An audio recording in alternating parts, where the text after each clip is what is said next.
You bring the stars to TEFAF. Huh? Yes, we are specialized in marine and scientific instruments, so we are related to the sky. And I think you are the only one here with this kind of pieces at the fair. Yes, we are the only antique dealer, and that's why we are here, because we wanted with the TEFAF committee that the marine and sciences were present at the fair.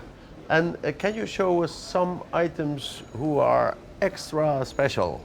So the first very special pocket globe is this one. It has been made by the English maker Moxon, circa 1670, and is the creator of the pocket globes. So it is a very, very rare piece, and the only other ones known are in museums, not in private hands. Okay. And the second one, which is also very rare, is the Romani one, which has the celestial part inside the case, the terrestrial globe, and inside the terrestrial globe you have an armillary sphere. And this also, we know very, very few examples, which are all in museums.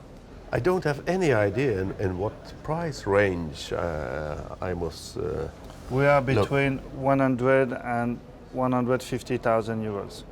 For a small globe? Yes. Yeah. And maybe the small ones are more expensive than the big ones? Sometimes, yes, sometimes. Yeah. Depends on the rarity and of the number of example made.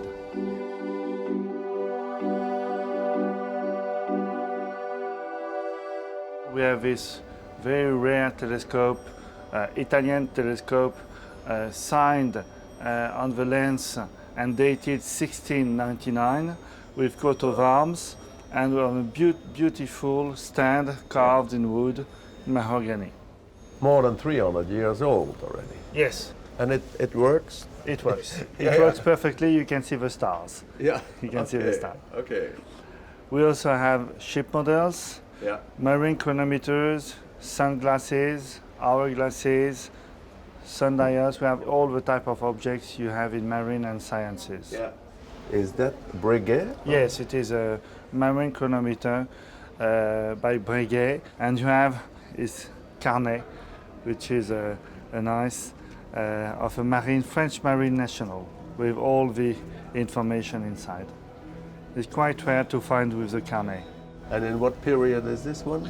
It's circa 1862. It has been made and bought by the Marine Nationale in 1862.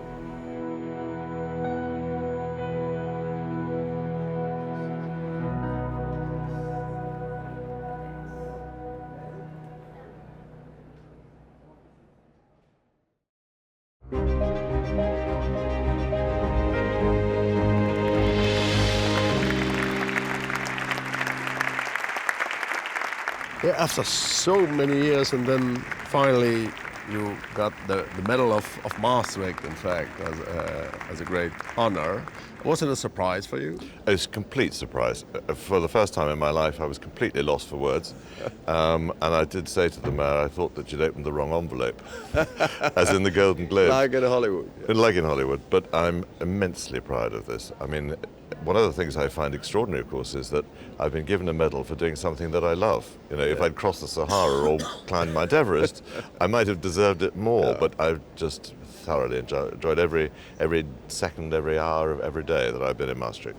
And you was, in fact, one of the founders of Pictura, and you was there one of the dealers in 1975. Correct. Yeah, absolutely. I mean, I think the my sort of really, I think I was in a partnership with somebody else then, but I think that my really abiding memories were from 1977. Yeah. And 77 was the sort of cathartic year when we went to the Eurohall and we had this wonderful experience. The problem with the Eurohall is that when it rained, it sounded like 100 Brazilian drummers hammering on the roof because of the water on the corrugated roof.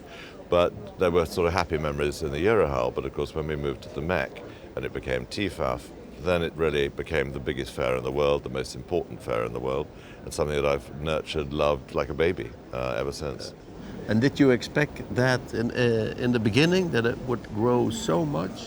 I had no idea it would go so much. I mean, I think the first fair we had 22 or 24 exhibitors.